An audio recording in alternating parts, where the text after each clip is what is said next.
Hey, good evening, everybody, and welcome to Pop Go the Writers. It is December 4th, 3rd, Yes, I'm 4th. looking at my calendar. Yes, So, December 4th, we are 21 days, exactly 3 weeks from Christmas. And, oh, nice calendar. thank you. Yeah, isn't it? It's a good. It's Princess Leia to end up the year. Yeah, It's supposed to look like the old Kenner action figures. yeah, that looks good. Uh, I finally got a head count for Christmas Day. I'll be cooking for 19 people, which Woo, is the largest doggies. number of people I've cooked for so far. So, Woo. yeah, this is going to be fun. Yeah, is that the operative word? Fun. I'm using it for now. Hmm. Yeah, good. Good. It's a good attitude to have. Yeah, yeah, I thought so. I thought so. Yeah. Um, Just so make sure you get to eat. That's the important thing. You people who cook for these gigantic groups and then you don't really get to eat yourself. I cook a little differently than most people. I've only been doing it for a couple years. I only started cooking a few years ago, Hmm. but I took over doing the holiday meals about 3 years ago, and I do them in a very anal retentive way. I've got everything planned out to the exact moment I have to start each dish. Um, and I don't do the giant, like, Golden Corral style smorgasbord or Hmm. buffet. I do planned meals. And yeah, you serve yourself, Hmm. but it's a ham. Well, Thanksgiving is turkey, Christmas it's ham, it's Yeah. potatoes, it's, yeah, sweet potatoes, it's a couple different veggies and rolls, and that's it. Hmm. It's not, the way my mother used to do it is she'd make like 13 different vegetables, some of which you would only get during the like parsnips and rutabaga. Yeah. It's like, Parsnips. yeah, The who the hell? heck? Yeah. So, Parsnips. What is this? The 1800s?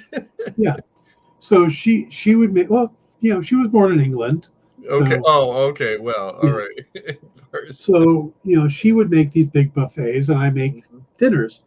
But with this many people, I've had to kind of go, okay, you want to bring a side dish.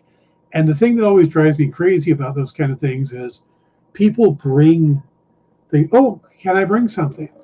And then they bring something that doesn't make sense to the meal. No, right. You know, Well, it's if like, they're look, I brought, asking, you should tell them what to bring then. it's like I brought enchiladas. What? Or yeah, something like that. Empanadas. My nephew's girlfriend family makes empanadas, so she usually shows up with a big thing of empanadas every year, and it's like, which is nice. I appreciate the gift, but it doesn't match the meal. Right. A So bucket of fried chicken. yeah.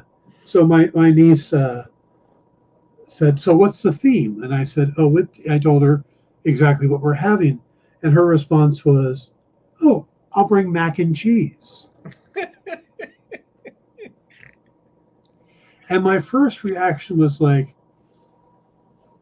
"How does mac and cheese fit in with this meal?" And then I stopped. I went, "There's going to be like 7 children. Uh-huh. See, Children these things. love Hmm. mac and cheese." Yeah. Plus, it goes with ham. Yeah. So stop being a control freak, Dan. Yeah. Just say, "That sounds wonderful. Thank you." You know what would And I be did. good? Like a baked ham and or baked mac and cheese casserole. I've convinced Lisa to bring a broccoli casserole. So that's Okay. one thing off Okay. my. So, and I'm going to do glazed carrots, which I started doing last year. But I'm also I go up to Lisa's for her Christmas on Christmas Eve. So I'll be making glazed carrots twice. They went over so well last year, I'm taking them on the road. Dan, I've said it before and I'll say it again. Crocheting and cooking and everything, you're going to make somebody a very good wife one of these days. Yeah, yeah. I'm You just didn't make waiting. anybody a good husband, you know, No, but you'll make somebody a good wife. One of these. I must not have. I We're must. getting too sensitive now. I must not have been too bad a husband because I still talk to my ex-wife. Yeah, She's going to yeah. be here for Christmas, and I just spent the afternoon over at her place because our washer needs a new pump motor. So I took a load of clothes over there so I could wash it, and hung out with her while crocheting. You need to have at least one like geek type of dish, you know, like Wookiee cookies, you know, or you need to get like a Star Wars cookbook and make sure that you have at least one nerdy geeky thing on the I, table. I, I will see if I could do that. Um, Wookiee cookies. yeah. So, yeah. So how was your convention today? Oh, you know, wow, what a pleasant surprise. I I booked this show like a month and a half ago, and I found out more about it as we were going along. It was basically like a giant like Christmas arts and crafts show. And here's me with my with my all my nerdy geeky pulp science fiction books and Green Hornet and Zorro novels and whatever else literally in the middle. I had two apparel vendors on either side of me. There were guys who had made Christmas trees out of old doors. uh, it was everything and anything that wasn't even remotely like me, and I'm like, oh, this is not going to go well. But you know what, I really wanted to do one more show for the year, and I had all the stock. I didn't have to buy any stock, and the table price was fairly reasonable. And darned if I didn't, do okay. I went almost $100 past my table fee. I made my table fee back plus almost $100. Sold 34 books. So Nice. yeah, everybody kept saying, "Oh, you're going to get all the husbands who got dragged to that show." And honestly, when all was said and done, I had more female customers than male, so I was happy. Good. Yeah. Excellent. Excellent. So this is an interesting bit of news to probably about 6 people watching. During Are the we two of summer, them? Valiant announced that they're doing a 12-inch figure of Bloodshot through a company called 03, who do the 6 scale figures. And surprisingly an affordable one, because I mean, you do a hot toy and they're going to cost you like $200 minimum. Oh, minimum 250, I think, is pretty average now. Yeah. Oh, If yeah. if they're an oversized or a metal one, you're looking at 300 and 400. Yeah. Well, I went ahead and ordered the Bloodshot one because I'm a big Valiant fan. Yeah. And it was only $70. Wow. $69.99. Wow. But I've been waiting for it to ship because it said it was going to be fourth quarter of 2022. Yeah. Well, I literally just got a notification at 6 o'clock, about 7 minutes ago, that my Bloodshot has shipped. Mm-hmm. So anybody who is waiting for, if they did the same thing, they ordered a Bloodshot figure, he's on the way. I'm not one to really kind of drop that kind of money on things, I just got that. This was, if I remember correctly, this was like 80. but yeah. So wait a minute, is this comic book Bloodshot or movie Bloodshot? Okay. It's comic book Bloodshot. It's he's got hair. That's probably the biggest way you could tell the difference. He's got hair and he doesn't have the Vin Diesel round head and big nose. That's wonderful. Now, has this company done other Valiant figures? No, this is the first. Oh. So that they've done some Marvel, some. So yeah, but it's nice that they've got kind of there's a less expensive alternative. So actually, let me see if I can find a picture of him. Yeah, the less expensive alternative is that you crochet one.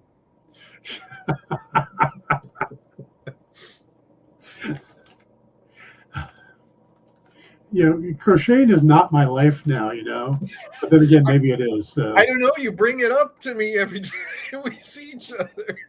It's all I do anymore. So you're right. It pretty much has become my life. well, it's okay. When everything else falls through, then that's your thing.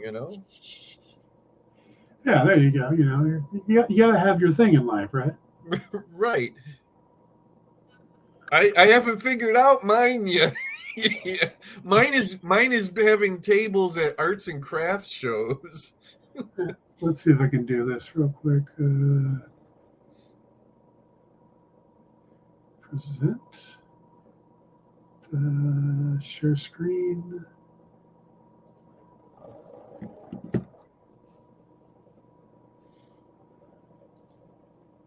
I'm trying to think of other Valiant characters. Oh, wow. Okay. Yeah, And that's a 12-inch figure? yeah. Wow. Yeah, that's nice. So Okay. So it does not have a cloth outfit. he does have a shirt. Oh, okay.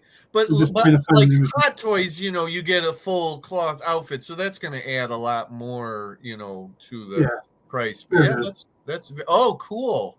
Look at that. Yeah. Very nice. Wow, that's great that it's supposedly going to come in before Christmas. Yep. Yeah. I'll probably do an unboxing on the air. Yeah, wonderful. So, all right, let's get back to. So I followed your advice or your lead. I saw that when you were talking about Willow, saying, "I think I'm going to rewatch the first or the original." And I thought, I'm pretty sure I saw the original in the theaters when it came out, when I was like 18 years old. I just, by the way, found out that I'm older than Warwick Davis. Warwick Davis? Yeah, Warwick Davis. Yeah. Is that right? He was 70. Well, you look pretty good for your age then, because I think Warwick Davis looks kind of old. He does, but he's only 51. Oh my God, he's 6 years younger than me. Yeah, that makes sense because in Return of the Jedi, he was a kid, like almost like a little kid, actually. Yeah. Okay, well that makes some sense. But he was 17 in Willow. Wow, that's amazing because in the movie he's married and has 2 children. Uh-huh. Wow. Okay. Yep. I did see it in the theater, and quite honestly, that's the only time that I'm aware of that I saw it all the way through. I'm sure I saw bits and pieces on TV over the years, and I actually retained some memory of it, but not really ever sat and watched it all the way through again. And boy, was I glad that I did that the way I did that. That made all the difference in the world. I think I would have enjoyed the show regardless, but everything meant so much more because I literally the night before I rewatched the film, and I'd recommend that to anybody at all. I agree. I follow. You did recommend it online, and I went, Yes. I will do that. And I did. I sat down and I watched it, and so much of loved it. Yeah, same here. Absolutely loved the movie. Forgot how good it was. Forgot that Ron Howard was the director of it. I don't know if it was you or somebody else, because a lot of people were talking about rewatching it before the series, but someone equated it to Princess Bride. Well, I'm sure people were doing that and probably favorably, but I did it disfavorably. I am not a Princess Bride fan. I could not be mistaken for a Princess Bride fan. I of course had to stick it. I had to poke the eyes of everybody who's a Princess Bride fan. I did that sort of on purpose on my Facebook. I said it was 10,000 times better than the Princess Bride. Okay, that's right. See, that's the thing is you are honestly the first person I've ever met who doesn't like Princess Bride. Dan, I'm actually the only person who doesn't like Princess Bride. Literally. Yeah. There was a poll that was done worldwide a couple of years ago, and it turns out that I am the only person in the whole world who doesn't like Princess Bride. Yeah, it doesn't surprise me because, I mean, in my family, we're very diverse, what we like and stuff. Yeah. And down the line, everybody likes Princess Bride. You know what it was is I've known about the existence of the book and the film all these years and had never read the book or seen the movie. I don't know. I don't remember what the deal was when the movie came out or why I didn't go see it. I'm not really sure because I was seeing all those other, 80s things and liking it, although I didn't see Willow again. I remember that I liked it pretty much, but like I love Dragon Slayer. There was what was that Michelle Pfeiffer one? Lady Hawk. Lady Hawk.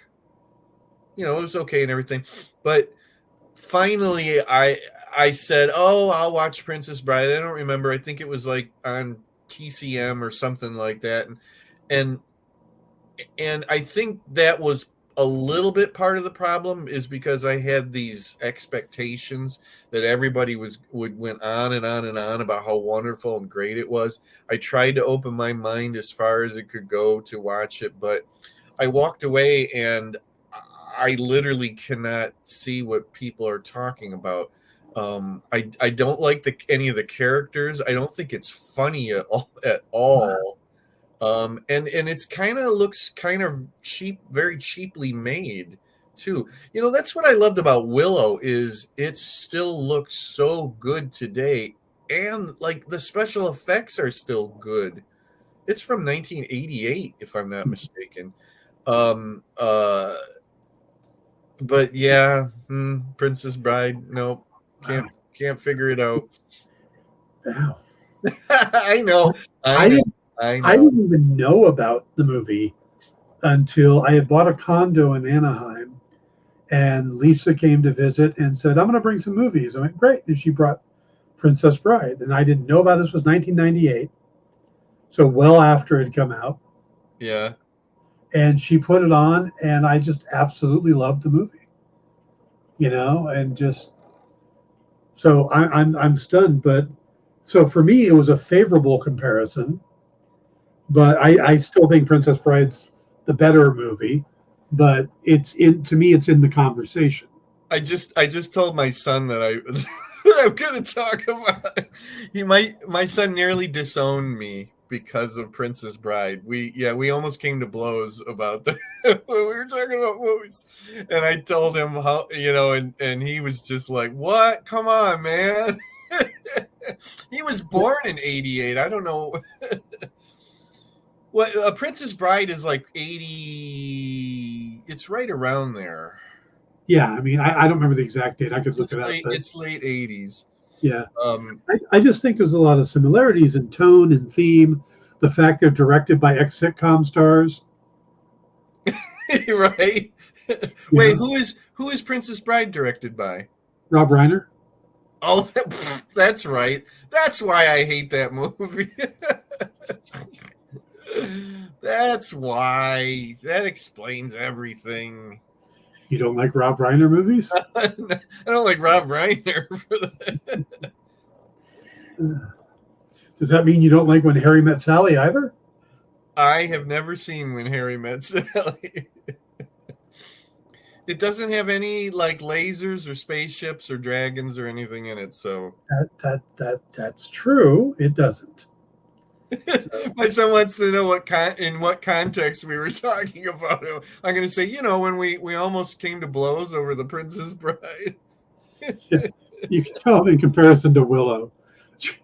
Well, the funny thing is we were just talking about that. I mentioned Willow, and I said, "Oh, I watched the show, and I can recommend it." And he came back and said, "Oh, that's great." He said he's something like he had heard really good things about it, and he said how much he liked Willow. So it's funny. It's like the people who like Willow usually like the Princess Bride, but yeah, and and I can see also a lot of similarities to the. This is going to be a long way around to do this comparison. okay. But you know how the Lone Ranger and Green Hornet are very similar. Yeah, because they're related, right? Right. They're related and created by the same people. Yes. So they use the same format of the hero and the sidekick and that type of, Kato and Tonto are pretty similar. Yeah. Yeah. Mm-hmm. Sure. Well, I look at Willow and I see a lot of Star Wars in it. Oh, yeah, yeah, yeah. In fact, the sequel trilogy, it's like almost a replay of Force Awakens.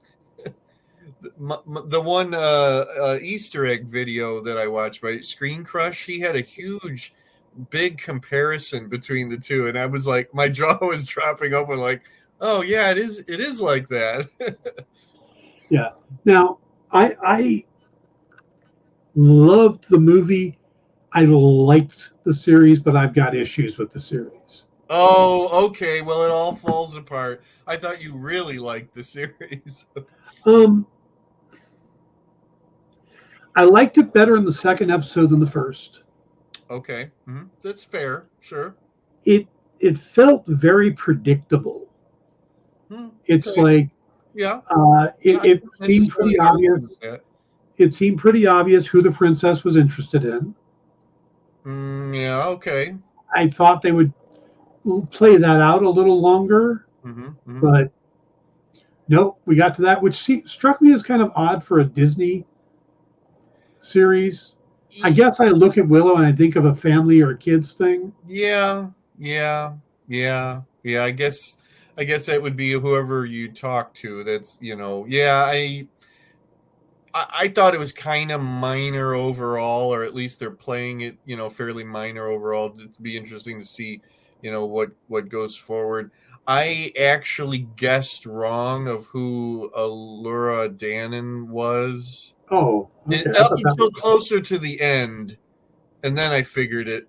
Then I figured it out. But yeah, I mean, it's got all the tropes and cliches and whatnot, but still enjoyable.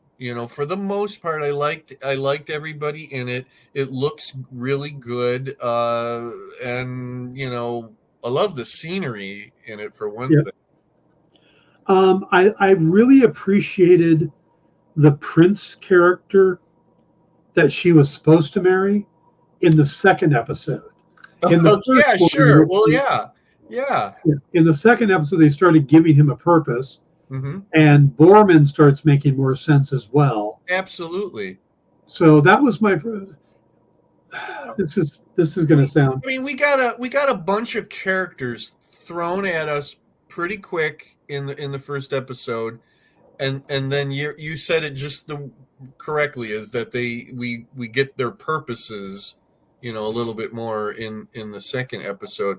I thought the sequence where the weirdo bad guy people attack at the castle was like super creepy, and well handled, a little dark, but but I really enjoyed that. Yeah, like I said, most of the beats were predictable. Like her being able to, her actually getting the thing to grow at the end. Yes, I was totally expecting that to happen. Yeah. So, I mean, those are the kind of things that it felt like who the princess kisses. Yeah. That was predictable. I didn't think they would get to it that quickly. Which is interesting, because I'm assuming that they're assuming that it's going to be like people our age who saw it back then, and then watching it with their kids or their grandchildren, actually. Yeah. So the predictability part is going to be like that. What is this going to be? 8 episodes, I think. I thought it was 6, but I could be wrong. Okay.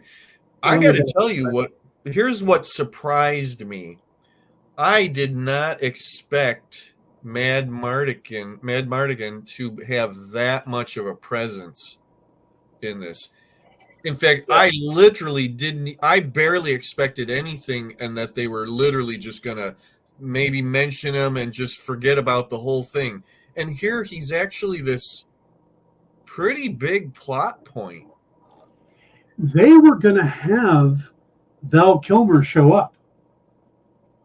It was planned and it was in the works, even though he's got his medical issues and stuff. Yeah. And they have to kind of dub in his voice nowadays. But the plan was to have him show up. Yeah. And what stopped it was COVID. Sure. So COVID put it on hold.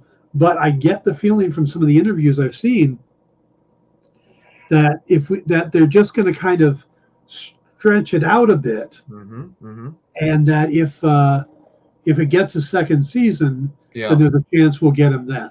Yeah, absolutely. I mean, he somebody told me the whole Top Gun thing, that he had,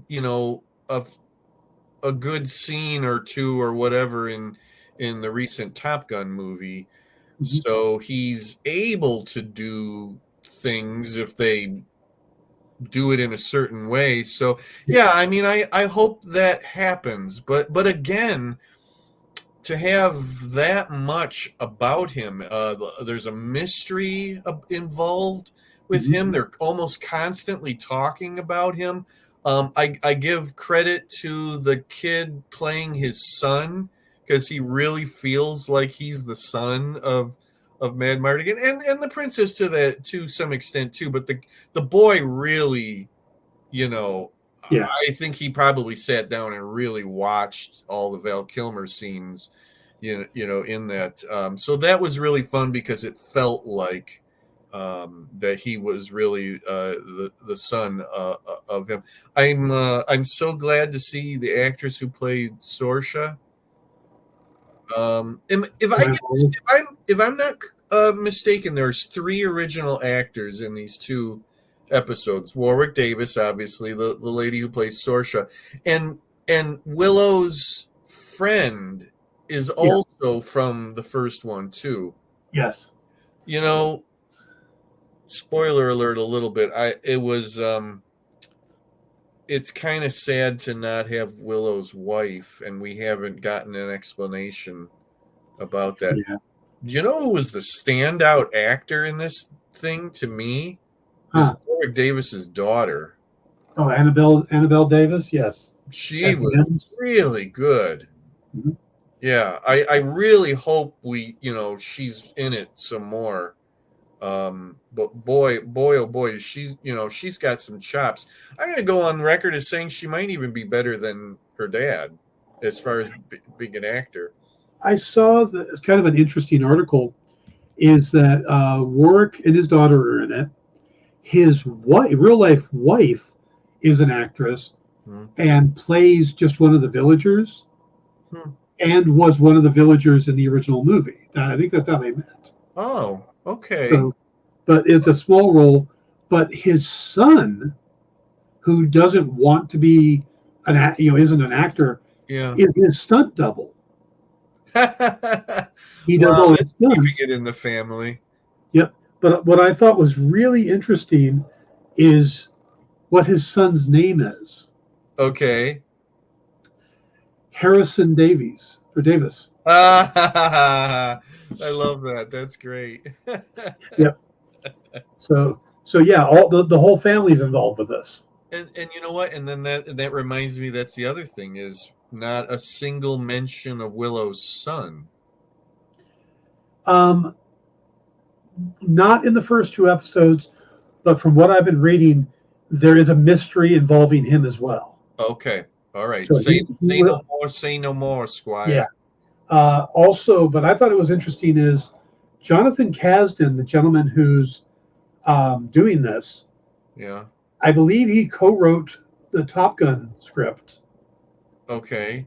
So he was involved with the Val Kilmer thing. Related to Lawrence Kasdan? Yes, Lawrence's son.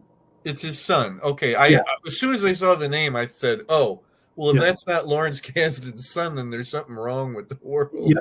And the 2 of them are the ones that wrote Solo, a Star Wars story. Which was directed by Ron Howard. And And it was on. Guys, it's a conspiracy. it was on the set of Solo that Jonathan started talking about Willow to Ron Howard, and they bounced ideas back and forth. And Oh. then Jonathan reached out to um, Warwick to see if he'd even be interested, Mm-hmm. because Warwick shows up in Solo, I believe. He's in pretty much every Star Wars movie since Yeah. Return of the Jedi. So yeah, he started talking to him then and and he'd call him up occasionally and go, "What if we did this? What if we did that?" Mm-hmm. So, but I think the best thing they did was decide to ignore the novels that were written.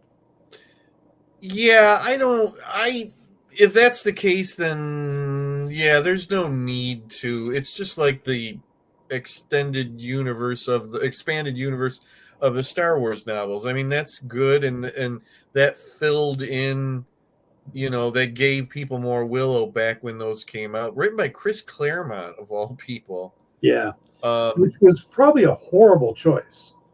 I love Claremont. I grew up on his X-Men, loved his X-Men yeah, writing, I don't know if he's but a novelist though.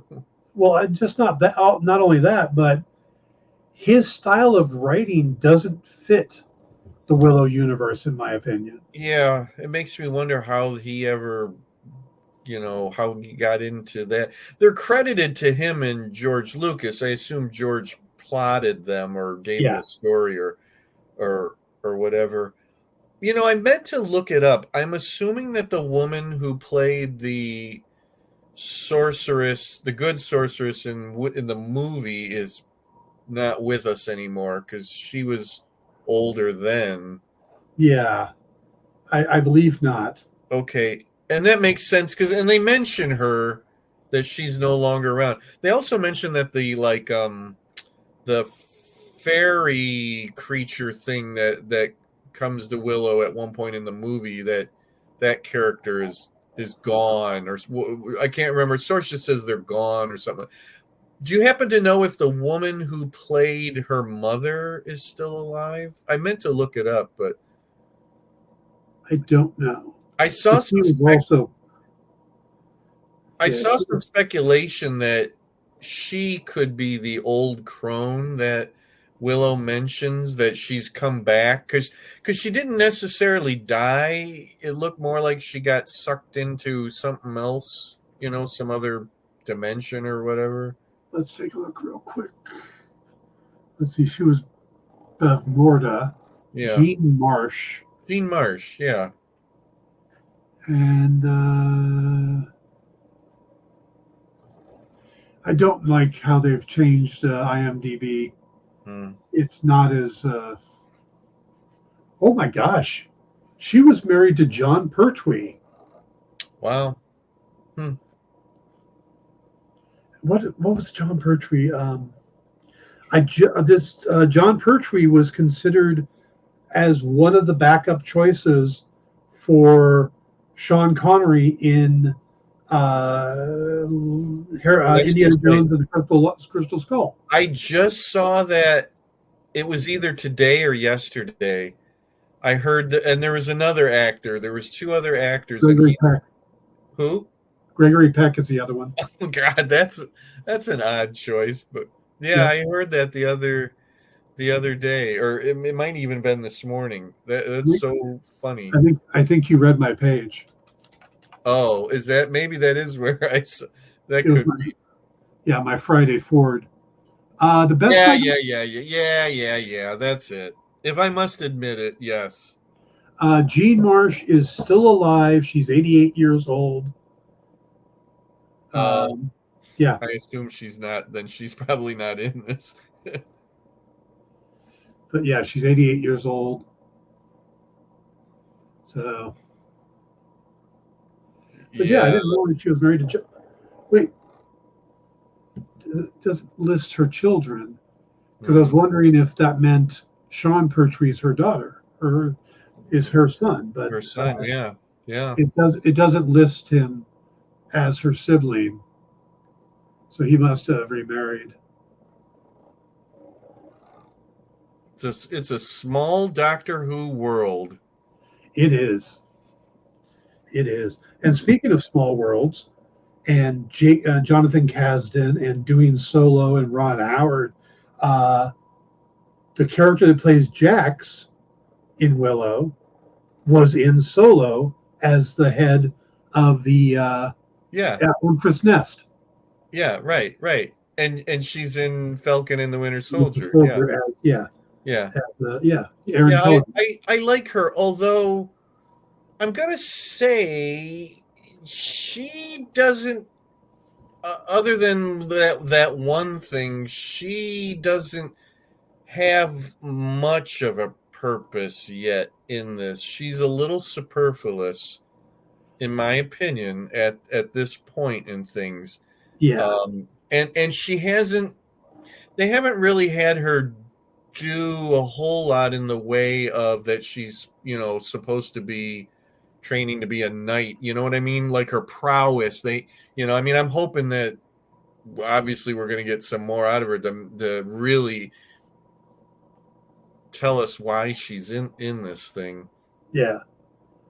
Yeah, I'm not quite sure on the dynamics in this, because we've got Kit, who seems to like Jax.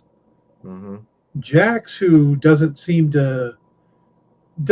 I don't know if she returns the affection. Yeah, I'm not so sure about that either. Yeah, can agree with that. And then you have Alora, who's in love with Eric Arik, and Arik, who seems to be in love with Alora. But the Prince guy seems to have a thing for Alora all of a sudden. Yeah, I thought that was a very interesting development. I had to be reminded that he's Flash Thompson in the Spider-Man movie. Oh gosh, you're right. I forgot about that. Yeah. Yeah, that was an interesting little development. But I like Borman. He's really, I mean, he's obviously like the Mad Mardigan character for the most part, and we find out that he was his squire, which is good. What's funny is in the interview I read, Kasdan talked about how he really wanted to have a Mad Mardigan type character, but it's not Borman. Okay. There's still a character coming in, and it's who they reached out for. It's Christian Slater. Oh, I had heard that he was in this. Yeah. Okay.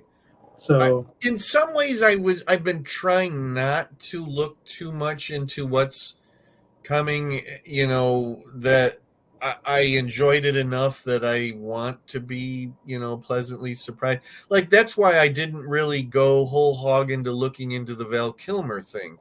But I do know now that they're saying, no, he is not in this season. Yes. No.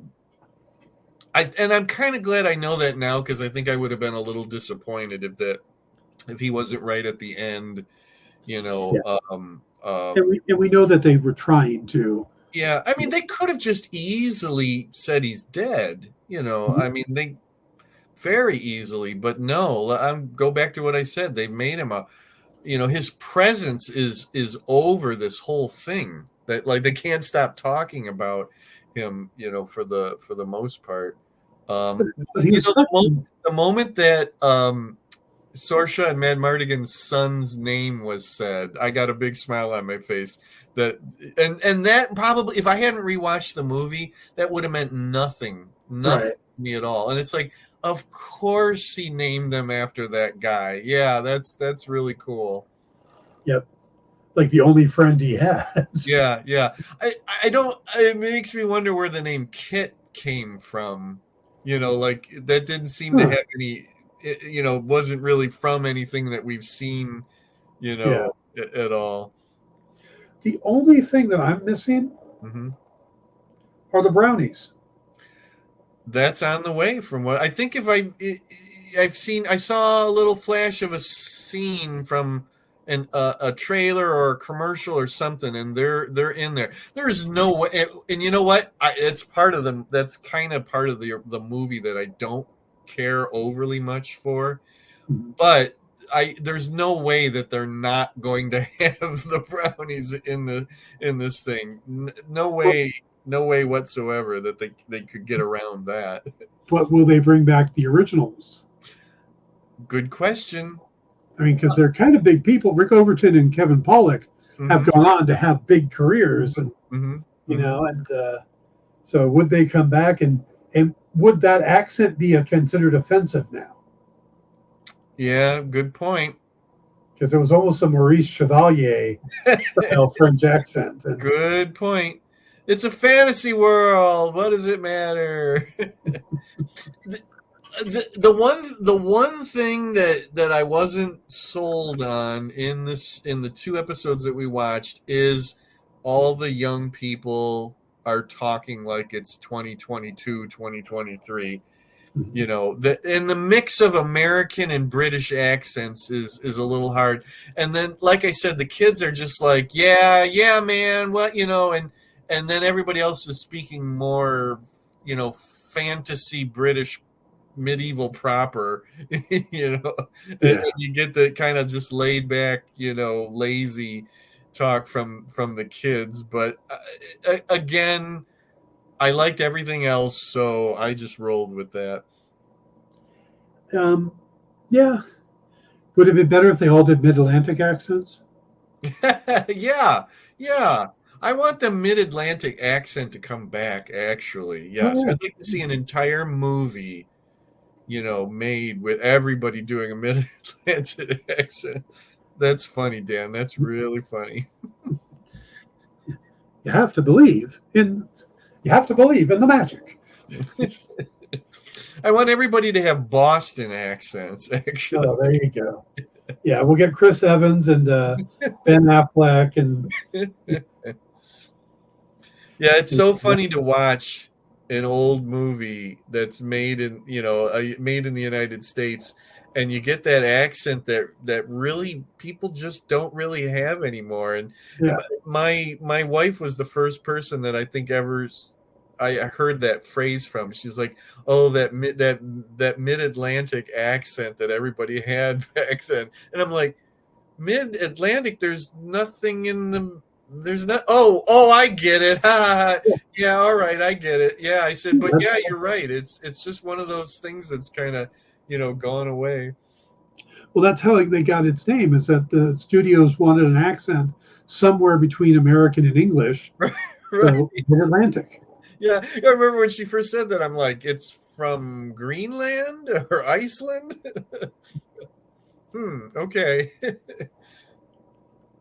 Oh man, imagine trying to do that voice on a regular basis. Yeah, right. It would take some, training and practice for people to do it today. Oh yeah. I mean, even now, I can do that accent occasionally, but I need to hear it to do it. Yeah. I totally agree. Yep. Yeah, I would be the same way. That's good. But no, overall, I enjoyed it. I found I liked it better by the end of the second episode. Yeah. Okay. Sure. The first episode, it felt very much the same as just about all fantasy series. Mm-hmm. The Shannara Chronicles they did, or basically just a group of young people. They didn't have that classic feel. Mm-hmm. It also felt a bit, and this is where I can almost get in trouble for saying it, a little forced diversity or forced inclusion. I usually pretty much agree with that. I'm not so sure there's not a black character as of yet. No, but you have Middle Eastern. Mm-hmm. You have two. Yep. And one of the guards was a black guy. Yeah, I meant like a main character, or supporting character. So I assume that's, And don't get me wrong, Willow, the movie was way too white. I think that there was one or two of Willow's people that were like, and there were in the episodes too. if I remember correctly. But yeah, now I'm kind of like saying like, gee, there's no black people in this Well, production yet. I, But I I assume think that's probably. I don't have a problem with the casting. I don't have a problem Mhm, with the Kit Jax character. mhm. Um, Wait, isn't Aaron Kellerman part black? I think maybe so. I've never Yeah. really looked into it. I Okay. maybe, yeah. But it just felt like they were doing a bit of a checklist, like with the kiss. Yeah, Like, look, we have LGBT inclusion. I I pretty much agree with you. Yeah, I pretty much agree with you. I don't have any fans to piss off, so yes, I pretty much agree with you. Yeah. So, I mean, that relationship was great. And Hmm. I think they could have developed that over the course of the season. Hmm. Hmm. But I think they just kind of rushed it to get the inclusion check mark. Hmm. Hmm. And that is where I got a problem with. I don't have a problem with the characters or the story or any I of that. I again I agree with you. In my own writing and in books and other things, that I read comic books, if it happens organically, thumbs up. But so many times it doesn't. It's constructed in a way that is totally inorganic and usually is just like, hey, look, this we have this, Yeah. you know. Yeah. Um, yeah, I would say let's see where this goes. I'm I'm not totally sold on their relationship in terms of I think there's a chance it may not continue to develop and that those two go their separate ways. Mhm. But again, I think that's going to come with the development of Kit's character because she does feel like of all of the main characters that, and I realize it's only 2 episodes, that she's the one that doesn't feel like she's getting the development Yeah. yet, and I'm sure that's to come. Mhm. No, I agree. Yeah. Did you think they played Willow a little too humorous, or I I thought that that's where they were going with it. Definitely in the scenes in his village, if you want, the underground village. I did feel that way, but I also thought Warwick Davis was playing it well. He can be yeah, very funny and humorous, but once he gets into the role of of her teacher, I didn't really think that anymore.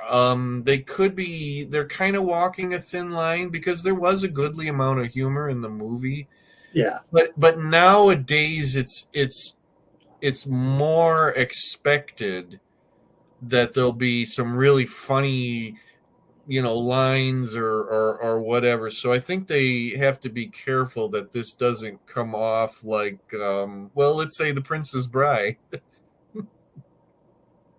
It needs to distinguish itself from The Princess Bride. You know what? That's going to be next, by the way. Somebody's going to do The Princess Bride oh, God, I Continues. hope not. They're going to baloney. Well, somebody's going. I mean, are all those people still around and alive? So I'm sure that somebody's Um, out there saying, "We look. This is happening, and it's good. Let's do Princess Bride the series." didn't Buttercup pass? I know that Andre the Giant passed. Okay. So, Yes. Yes. Yeah. but what? But the main people, the young people, right? You know Um, what? I think I saw not too long ago that a few of them did some kind of photo shoot or they were reunited somewhere and took a photo together. I yeah, seem to remember seeing that. It was the girl and you know what? I can barely remember who the heck is even in that movie or what they looked like or who Robin the characters were. Huh? Robin Wright is Princess Buttercup. Okay. She's Carrie still Ells is Wesley, the main. Then Mandy Patinkin, who of course is still around. yeah. Wallace Shawn, Chris Sarandon. Hmm. What's his name from Spinal Tap? The Oh, comedian. Michael. No, Oh, Harry Shearer. no, the third guy. You mean the one that I can't think of off the top of my head? Chris, I think Chris. Oh, yeah. Crap. Damn. He's still Christopher around. Guest. Christopher Guest. Yeah, Christopher Guest. He's still around. Peter Falk is gone. Peter Cook is gone. Carol Kane, I believe, is gone. Billy Crystal's still around. No, Carol Kane is still around. She was just in something and got like good reviews or whatever. Billy Crystal's still around. Yeah. Yeah. So there's enough of them to. Why am I even saying this? I don't want a Princess Bride the series because then I'll never hear the end of it from people. It's bad enough that we have one movie. Yeah. Thank you, Jay. It is Christopher Guest. Okay. We need Dragon Slayer the series is what we need. Yes. See, there are certain movies that I never want to see redone, and Princess Bride is one of them. Oddly enough, another one is a Kasdan movie, which is Silverado. I wouldn't mind seeing them explore some of the characters, but I would never want to see them redo Silverado. But I'd love to see John Cleese's sheriff character explored and figure out why this proper British gentleman is in the middle of an old West town as sheriff. I think that would be a blast. When you say redo, do you mean like a literal reboot, or like I'm talking about a series, like Princess Bride, the continuation, rather than just remake the first movie? I'd be okay with them doing that with Silverado, explore some of the characters, but not with Princess Bride. I think a lot of people would agree with me. I think Princess Bride is what people wanted. They wanted it's the Star Wars thing. One of the things that a lot of people hated about Force Awakens is it took away the happy ending that Luke and Leia and Han had earned. Yes. So no, I would not want them to go back and play in that universe at all. It is probably as close to a perfect movie in my opinion. There's actually articles online that are like ScreenRant.com has an article that says called Princess Bride, Why the Sequel Never Happened. There was a rumored sequel called Buttercup's Baby, supposedly. Yeah. Oh, in 2020, it says the new Princess Bride remake stars Sophie Turner and Joe Jonas will star in a remake of Princess Bride. Though that was in 2020. Yep. Very interesting. Yeah. Supposedly, William Goldman had a first chapter of the sequel called Buttercup's Baby. Jay says, Once Upon a Deadpool was the perfect Princess Bride sequel. Yes, that's all we needed. Okay, good. I'm glad this subject is over with because I can't believe I went this far down that damn rabbit hole for that damn movie. Jeez. I mean, I'm waiting for Dragon Knight, the series. I'd love to see what was the Dragonheart. Dragonheart, yeah. Dragon Knight, Dragonheart, Dragon Slayer. Yeah. Lady Hawk. And Hawk the Slayer. Well, you know what? There was just a very good Garth Ennis comic book sequel to Hawk the Slayer, which I highly recommend. If you like Hawk the Slayer, the movie, the comic series was really, really good. But they really should have made another Hawk the Slayer movie. Okay, the sequel I've been waiting for since around 88. Beastmaster. I would absolutely watch more Beastmaster. Kodo and Podo, man, that forever. No, Buckaroo Banzai. Yes, yes, yes, World Crime yes, League. yes. We were promised. Well, the novel finally came out. Somebody wrote a novel of that. I haven't read it, but oh yes, I'm a huge Buckaroo Banzai fan. But I asked my son if he had ever seen Buckaroo Banzai. Nope, and I said, "Good, you're disowned now. You disowned me over Princess Bride. I disowned you over Buckaroo Banzai. You have to watch Buckaroo Banzai." Oh yeah, I love Buckaroo Banzai. I saw it in the theater. I have it on Blu-ray. I loaned it to my nephew's boyfriend. He just brought it back tonight. Yeah. So Buckaroo Banzai, man. Yeah, yeah. The best Doc Savage movie ever made. Oh yeah. No matter where you go, there you are. Mm-hmm. From my favorite movie quote. Now don't be mean. Yep. It's right up there with my favorite line from Spaceballs, which is nice dissolve. Hey, we better talk about those trailers before this thing is over. I don't think we're going to go through Okay. 56 minutes. Well, good. We've got something then to talk about next time. Yep. We'll have more Willow, and we'll catch up on the trailer. We'd get this much out of Willow this series. I know. Because it was kind of a throwaway to me. But we've got a lot of really good stuff coming up this month. Yeah. We've got Witcher Blood Origin. I don't know if you're a Witcher fan, but that's with Michelle Yeoh. And then we've got a new Jack Ryan series is going to drop. Okay. With John Krasinski. Okay. There's something else. And then I want to try to catch up on Wednesday on Netflix because people are talking great about that series. What's on Wednesday? No, the show Wednesday. About Wednesday Addams. Yeah, I get it. I know. Yeah. Who's on first? I was looking at December like, oh man, I don't have any Marvel shows, I don't have any Star Wars shows. Oh, I'll watch this Willow show, and it's like, oh, this is something to look forward to on Wednesdays now, other than Wednesday. And we're going to need to do a season ending show where we talk about our favorite series of the year. So each one has our top 10 list. See how many we match up on. Okay. So we'll do that one though closer to the end of the year, just in case Jack Ryan or Blood Origin decide to get on that list. Okay.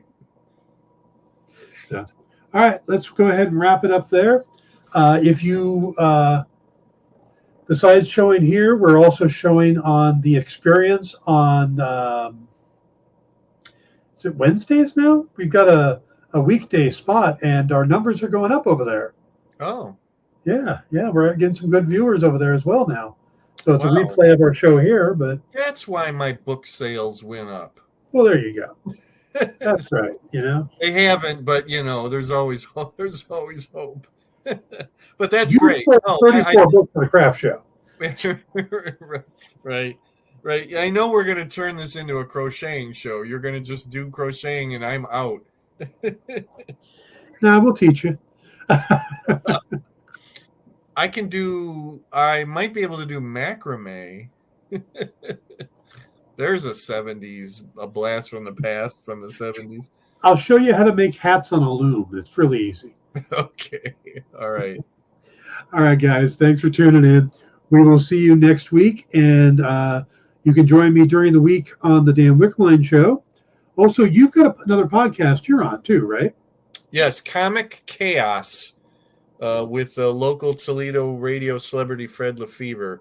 We usually have that ready by every Sunday, although we weren't able to record one today. Not only is it on where you get all podcasts from anywhere online, but they also then play it on WSPD on the radio in Toledo on WSPD 1370 or 92 FM on Sunday nights at 8 p.m. if I'm not mistaken. So it's like you can get it two ways.